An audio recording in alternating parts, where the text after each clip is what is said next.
Hi అండి, అందరూ ఎలా ఉన్నారు? బాగున్నారా? నేనైతే బాగున్నాను.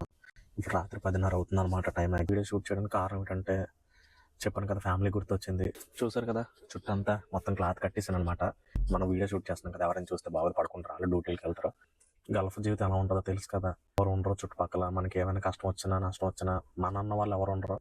ఏదైనా అయితే వీడియో కాల్ మాట్లాడడం తప్ప మనం ఏం చేయలేము. సో గల్ఫ్ లైఫ్ ఎలా ఉంటుంది నేను చూపిస్తాను కదా మీరు వీడియోలన్నీ. నేను అన్నీ చూపించట్లేదు, ఏదైతే ఇన్ఫర్మేషన్ వీడియో ఉంటుందో అదే తీస్తున్నాను.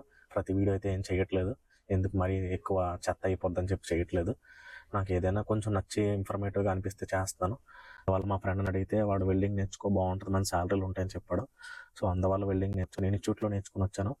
కానీ ఒకటే ఇన్స్టిట్యూట్లో నేర్చుకున్న వెల్డింగ్ వేరు, ఇక్కడ వెల్డింగ్ వేరు. చాలా టఫ్ ఉంటుంది. 3 టెస్టులు పాస్ అవ్వాల్సి ఉంటుంది. ఫస్ట్ టెస్ట్ ఇస్తారు, తర్వాత ప్రొడక్షన్ జాయింట్ ఇస్తారు. ఇవన్నీ ఆర్టీలకు వెళ్తాయి, అదంతా వేరే విషయం. ఇంటి దగ్గర చేసిన అప్పుల వల్ల మెయిన్ క్రెడిట్ కార్డులు అండి. క్రెడిట్ కార్డులు తీసుకొని నేను చాలా నష్టపోయాను, చాలా ప్రాబ్లం ఫేస్ చేస్తాను. మీకు ఒక్కటి చెప్తాను, దయచేసి మీరు మాత్రం క్రెడిట్ కార్డులు తీసుకోకండి. ఆ క్రెడిట్ కార్డులు ఎలా ఉందంటే ఇచ్చినప్పుడు బాగానే ఉంటుంది, తర్వాత తిరిగి కట్టేటప్పుడు ఏం చేయాలనిపిస్తుంది అంటే వేరే క్రెడిట్ కార్డు తీసుకుంటాం. ఒకటి నుంచి ఒకటి ఒకటి ఒకటి అలా ఎక్కువైపోతాయి.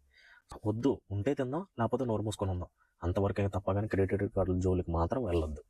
దానివల్ల చేసిన అప్పు వల్లే నేను ఇంతవరకు ఇక్కడ వరకు వచ్చాను. అప్పు తీర్చలేక, సో ఇవ్వలేము, డబ్బులు ఎగ్గొట్టలేము, ఎందుకంటే ఇంటి వరకు రప్పించుకోలేము, పరుగు పోద్ది. సో అందువల్ల ఎలా ఉంటే అలా ఉంటుందని చెప్పి ఇంకా నేర్చుకుని ఇంతవరకు వచ్చాను.